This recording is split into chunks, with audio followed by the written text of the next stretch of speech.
Olá, estamos começando mais uma edição do programa Diálogos da UNB TV.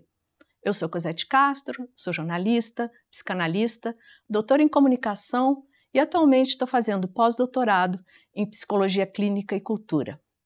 Hoje nós temos uma entrevistada que é mestre em psicologia pelo Instituto de Psicologia da UNB, a Tainá Santos, e que vai nos contar sobre o seu trabalho de mestrado, sobre violência no namoro. Bem-vinda, Tainá. Obrigada. Me conta, como surgiu essa ideia? Essa ideia surgiu de um estágio que eu fiz ainda na graduação no Ministério Público do Distrito Federal e Territórios, onde, entre outras demandas, eu atendia vítimas de violência doméstica. E uma coisa que me surpreendeu na prática foi ver que essas mulheres não eram aquele perfil que eu esperava, de mulheres há muitos anos casadas, mulheres mais velhas. Eu me deparei com muitas mulheres da minha idade, que na época tinham uns 21, 22 anos, muitas mulheres mais novas, muitas mulheres que sofreram violência do primeiro namorado que elas tiveram. E foi um desses casos que me marcou e que me motivou a fazer essa pesquisa. Foi o caso de uma jovem que ela sofreu uma tentativa de feminicídio pelo rapaz que ela estava junto desde os 13 anos. E aquilo me mobilizou muito de uma forma como essa violência está presente desde os nossos primeiros relacionamentos, desde essas primeiras vivências afetivas, e o quanto isso marca uma pessoa e os futuros relacionamentos dela também. Você dividiu a sua dissertação, o seu trabalho, em 3 partes. A primeira fez um levantamento bibliográfico de o que está se escrevendo na academia, no Brasil e fora, sobre a violência no namoro. A segunda parte foram entrevistas com psicólogos e a terceira você fez a escuta dos adolescentes, que é o foco do teu trabalho. Você poderia contar para a gente um pouco como foi esse levantamento? Porque o estudo sobre violência no namoro começa nos anos 80, é bem recente, né? É uma área mais recente, então boa parte dos estudos brasileiros ainda voltam a compreender o fenômeno. Como eu busquei pelas iniciativas de prevenção, intervenções que procurassem já atuar junto a essa questão, eu achei poucas iniciativas brasileiras. Eu encontrei muito produto americano. Isso porque lá já é política pública a prevenção à violência no namoro nas escolas, então por isso é mais incentivado que hajam esses programas lá. Mas a gente começa a ver no Brasil também algumas propostas interessantes de intervenção, algumas até aqui da UNB. Então, o teu trabalho também ele tem um recorte de gênero. Qual a diferença para ti entre violência de gênero, violência no namoro e violência doméstica? A violência de gênero, ela engloba a violência por parceiro íntimo e ela é fruto da nossa sociedade machista. Ela vem desde das piadas que a gente faz sobre os comportamentos femininos, passa pela desigualdade salarial até o ponto que a gente chega nos níveis extremos, como o feminicídio. A violência de gênero é uma violência que a mulher sofre por ser mulher, pelo papel de mulher na sociedade. A violência doméstica, como ela é descrita na Lei Maria da Penha, ela já tem outras nuances de também englobar a violência que não é só pelo parceiro íntimo, que poucas pessoas sabem disso. A violência também tem um cunho de gênero, mas ela envolve aquela pessoa que está no convívio íntimo daquela pessoa. Então pode ser um pai, um padrasto, um tio. E a violência no namoro, ela tem algumas características um pouquinho diferentes dessa violência doméstica que a gente diz do parceiro íntimo com as mulheres mais velhas, em situações maritais. Uma dessas características é a bidirecionalidade dessa violência, ou seja, a violência no namoro ela ainda acontece das duas partes. E aí o que acontece nesse meio tempo que quando a gente vai olhar para os relacionamentos adultos, a gente vê mulheres sendo extremamente vitimizadas e assujeitadas. Então isso também é uma questão que me suscitou. A violência de gênero ela perpassa todas essas instâncias, mas a gente vê que nessas primeiras relações as meninas ainda tentam reagir. E isso parece que vai se perdendo de alguma forma nessas relações mais adultas. Ou seja, a mulher vai sendo assujeitada, a menina vai sendo assujeitada no decorrer dos anos. Sim. Então, pensando nisso, você também fez as entrevistas com 4 psicólogos, né, que trabalham com programas de prevenção, né, contra a violência no namoro. Como é que foram isso? Como são esses programas? A maioria desses programas é desenvolvidos na escola e eles têm iniciativas muito interessantes porque eles visam dar condições para que essa violência seja interrompida e para que ela nem aconteça. Um exemplo dessas condições é ensinar habilidades sociais para que os conflitos no namoro possam ser resolvidos de forma não violenta. Então, dar insumos para que essa relação ocorra de uma forma mais pacífica. A maioria da produção dessas intervenções acontecem nas universidades, então acabam sendo ações um pouco mais isoladas, que partem de alguns laboratórios distribuídos ao longo do país. Então, não tem muita visibilidade, é isso que você está querendo dizer? Elas dependem muito desses pesquisadores, elas não têm tanto incentivo do governo, elas são iniciativas ainda muito fechadas na universidade que ainda não são tão multiplicadas para o país, multiplicadas para outras escolas, porque a gente tem que ver a diferença do que o governo consegue fazer e do que os pesquisadores conseguem fazer. Tem duas questões aí que eu queria colocar. Primeiro, quando chega na escola, a escola recebe bem, as instituições públicas em geral recebem bem? Isso tem sido uma questão agora, nesse momento que a gente está falando sobre o falar de gênero na escola, isso está sendo tão estigmatizado. Nesse momento eu estou fazendo uma residência no Rio de Janeiro e eu tive a experiência de estar fazendo um programa lá sobre saúde sexual e reprodutiva do adolescente, mas que trabalha várias outras questões e que uma escola decidiu que a gente pediu para que a gente parasse de frequentar porque descobriram que a gente fala de gênero depois de 7 anos de projeto. É difícil? É difícil. Mas se encontra brechas, né? Mas os alunos protestaram contra isso, então acho que isso foi um bom retorno. Esse é um bom retorno. Exatamente isso. Eu gostaria de saber como é que são essas habilidades que são estimuladas, né? Até para que os alunos possam depois reivindicar que os programas continuem. Muitas vezes são trabalhadas essas crenças muito rígidas que a gente tem sobre os papéis de gênero, as habilidades sociais, as formas de solução de conflitos não violentas, a rede de apoio social, onde procurar ajuda quando você se encontra nessa situação é muito pouco falado. E os adolescentes se sentem muito perdidos nesse momento, de para quem eu procuro ajuda. Porque se eu falar para minha mãe, ela vai dizer só para eu terminar, eles não se sentem ouvidos. Então a gente tenta também dar insumos para que eles consigam se acolher como pares. Essa é uma questão interessante porque a gente vive numa sociedade que quer ser eternamente jovem, mas não olha para os seus adolescentes, né? Não há um espaço de escuta. Né? E tu deu esse espaço de escuta na tua pesquisa. Como foi isso? Conta para nós, tu fez grupo focal, tu escutou meninas e meninos. Foi muito interessante. A gente vê que eles se sentem muito sem voz, porque muitas vezes o relacionamento deles é muito diminuído. Isso é bobagem de adolescente. E foi a parte que eu tive de achados mais interessantes comparado às pesquisas.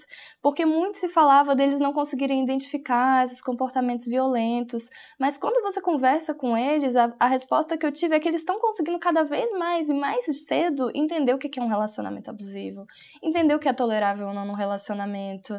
Eles têm informação que chega por outras vias, muitas vezes informais, como Netflix foi muito citado, as séries, os filmes.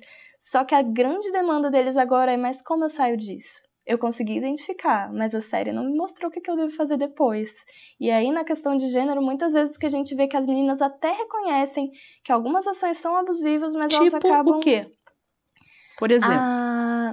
Não falar para não sair com uma amiga... falar para trocar de roupa, elas reconhecem que isso não é legal, mas aí elas ficam, mas se eu não fizer, vou terminar, não sei como sair, não sei como negociar isso. Então acaba sendo uma dificuldade até de encontrar uma rede de apoio, a dificuldade de se eu me encontro nessa situação, como eu resolvo, com quem que eu falo? A única solução é terminar? E é terminar por quê? Porque eu gosto dele. Então é difícil terminar também. Então nesse momento tá sendo até um sofrimento porque elas conseguem identificar, mas percebem sem recursos para sair dessas relações. E os meninos, o que é que dizem por sua vez?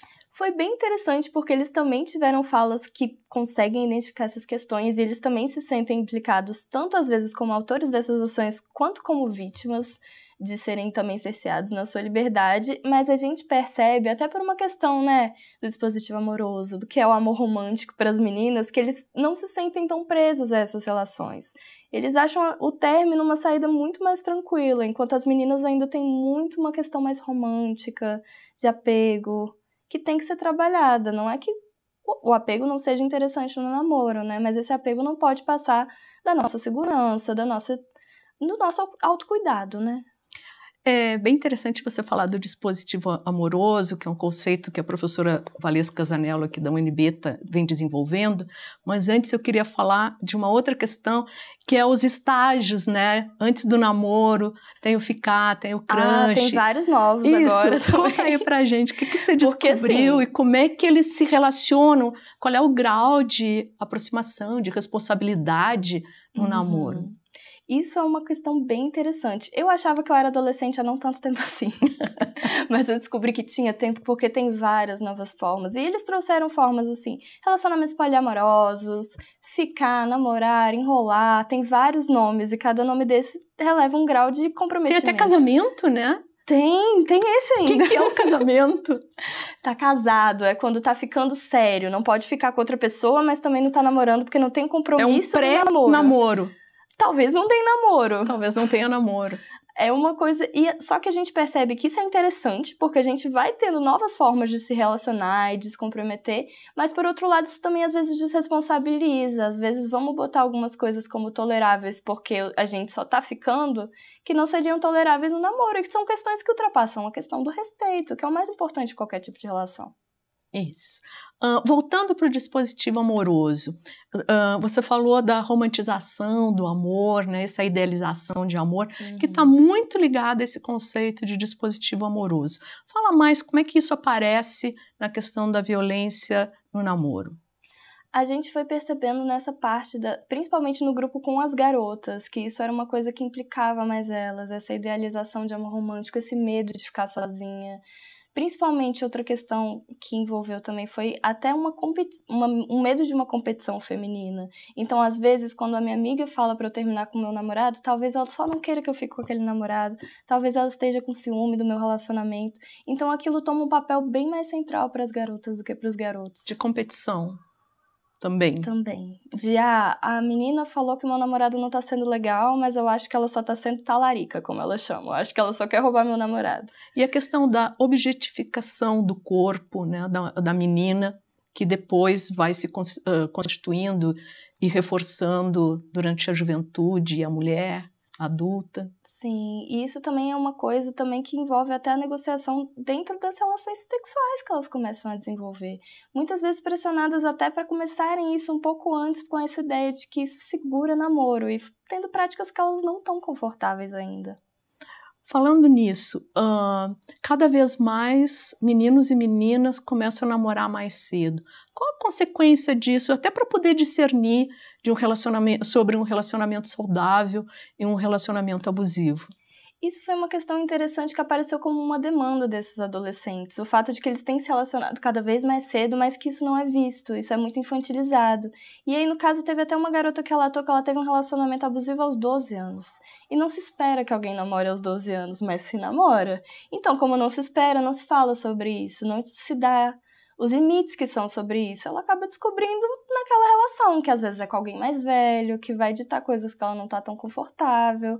Então foi uma questão que elas apontaram, que isso tem que ser conversado mais cedo, porque por mais que a gente não talvez se sinta confortável de ser diferente na nossa época, que as pessoas namoravam em outra idade, elas estão sim namorando mais cedo e isso precisa ser visto. E nos grupos focais, eles comentavam isso em casa do namoro ou não? Ou era tudo muito escondido e achavam que os pais não ajudavam? A gente espera, né, que os pais sejam uma rede de apoio nesse momento. Isso, um suporte. Mas eles têm um certo receio de contar para a família, porque a família às vezes não dá ouvidos. E é importante que a família saiba trabalhar com essas questões. Isso é um dado até da literatura, que seria interessante se a família também soubesse intervir. Tá envolvida, né? E tá envolvida e acompanhar e aconselhar, mas muitas vezes eles sentem que eles não têm abertura para falar disso com os pais porque eles são infantilizados. Então, voltamos à questão de que essa é uma sociedade que quer ser cada vez mais jovem, mas não quer olhar para os seus adolescentes, né? E aí, na questão de políticas públicas, o que você sugere no seu trabalho de forma que possa ajudar a se pensar, a prevenir, né, e a ter uma intervenção na questão da violência no namoro? A gente já tem até um marco legal para isso, que é a Lei Maria da Penha. A Lei Maria da Penha também demanda a prevenção da violência doméstica, mas muitas vezes a maioria das ações que a gente vê são para aquelas mulheres que já foram vitimizadas. Então, o que a gente está fazendo antes disso? Eu acho principalmente importante o trabalho com os garotos também. Eu sinto que a gente tem ensinado as garotas a perceberem que estão sendo violentadas, mas a gente não tem ensinado muitos homens a serem menos violentos. Nos trabalhos que você analisou, tinha algum voltado para meninos?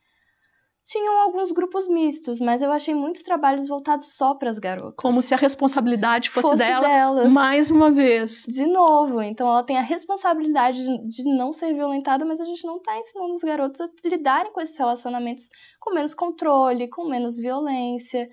Eu acho importante também o trabalho junto com as escolas, porque é na escola que o adolescente passa boa parte do seu tempo. A escola tem um grande potencial para acolher isso. Se a escola conseguir se abrir, se ela conseguir ouvir o aluno... O trabalho que eu fiz foi na escola, eles disseram, nossa, seria tão bom se a gente tivesse um espaço assim sempre.